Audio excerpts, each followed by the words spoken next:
Hey, and welcome to another episode of the One Drop of Love vlog. It is episode 3. If you've missed our other episodes, you can check those out. And this is all about the show One Drop of Love.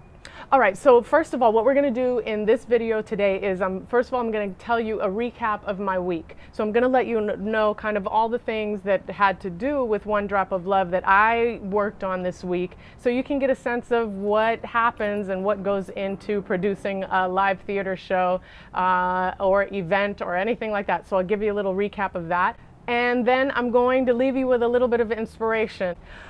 Okay, so this week did not start off with the best of news for me and One Drop of Love.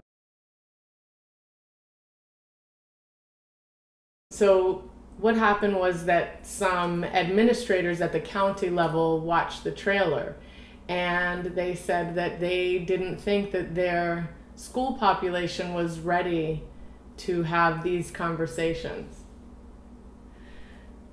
And I understand, and it's partly why I wrote the show, and it's partly why it took me so long to write the show, because I don't think I was ready to have these conversations about race and racism. We talk about gender, we talk about class, and really the kind of general overall context I hope that people get out of the show is about leaning towards justice in all of those areas. Man, this is the thing, is that I have heard people say, "Oh, why do we still have to talk about race? Aren't we finished with that? Isn't that over?" Oh my goodness, no. I mean, that was a perfect example to me of why we still have so far to go. There is still so much that we need to understand and talk about around race and racism, not just in this country, but worldwide. So how do you handle it when people tell you that your experience or that something that's important to you is not important or relevant, or maybe they're afraid to talk about it? How do you handle that? Please leave me a comment below. Let me know, because I'm still working this out. I think certainly it's important to be gracious to my agents who set up the show, and even to the people who said we're not ready for this. Okay, you're not ready, but I'll tell you one thing I did is I put them on my bucket list. I'm like, at some point we are going to get back there and we are going to do the show for you. Because these conversations are really, really, really important, and you can't ignore it. It's happening in front of our faces. All right, so after that rough news, then things really picked up, and I had some great things happen. So I did an interview with Kalendra Smith. Here's her Twitter handle if you want to follow her. She is a journalist in Atlanta for artsatl.com. And then, oh my goodness, this was amazing. I did my first major radio interview with Monica Pearson. She is an Emmy winner. She was a 37-year broadcaster for an Atlanta TV station, and she was incredible on the interview. She was so warm. And what I couldn't believe is, after my interview with her, she interviewed Whoopi Goldberg.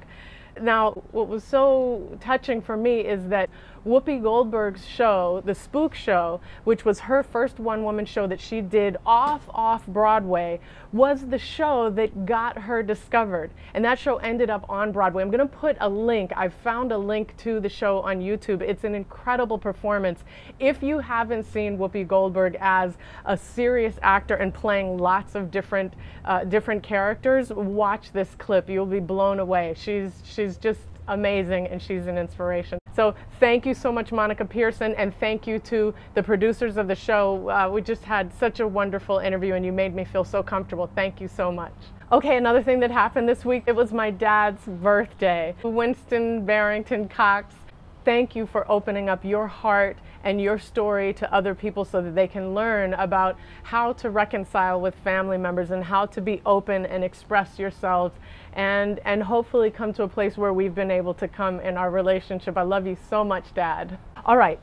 In episode 2, I told you that one of the things that's really important to me is to continue to go and see other plays because, one, I want to support the other artists. They've given me so much support, and I think it's important to support them too.